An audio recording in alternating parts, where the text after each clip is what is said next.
हेर्नुहोस् त नयाँ राफ्टिङ टिचर आयो है बिर्ताङमा। हेलो एभ्रिवान, अहिले भने चाहिँ म हाम्रो बिर्ताङ प्लानमा छु। त्यहाँनिर चाहिँ राफ्टिङ आइसकेको छ। अब यहीँबाट सुरु हुन्छ अरे, अब एकदम जहिले पनि यहाँबाट सुरु हुन्छ अरे भन्दा चाहिँ मैले भन्नुभएको छैन होइन। यहाँ चाहिँ हाम्रो सानो भाइहरू आएको रहेछ टिनेजर्सको, उहाँहरूलाई चाहिँ ट्रेनिङ रहेछ यहाँबाट चाहिँ। अझै अब तपाईँ यहाँ ट्रेनिङ चाहिँ कति दिन चल्छ भने 12-13 दिन जस्तो चल्छ अरे। तपाईँहरूमा आएर हेर्नुहोस् होइन, कसरी खेल्छ कसरी गर्छ होइन। एकदम एक तामा हुँदो रहेछ। यहाँ चाहिँ हाम्रो कम्पनीको दाजुभाइहरू अपरेटरहरू उहाँले पनि कुदाउँछु भन्छ त त्यो पाराले हम्काएर हो। हुँदैन हौ त्यसरी त भने मैले होइन।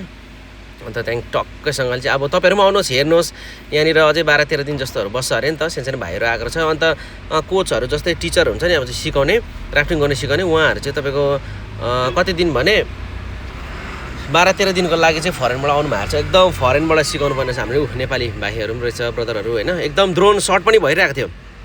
हेर्नुहोस् त उहाँहरूको चाहिँ अब एक तामा चल्दो रहेछ। फेरि एक तामा टाइम टु टाइम यता 1 2 3 भने टक्कै गरे टक टक टक हुन्छ नि। अब के भन्नु, अब एक तामा अलिक एउटा त तल पुगेको थियो, त्यो पुर्लुकै लडी गयो अरे। एकजना जाने पनि हुँदो रहेछ नि त्यस्तो।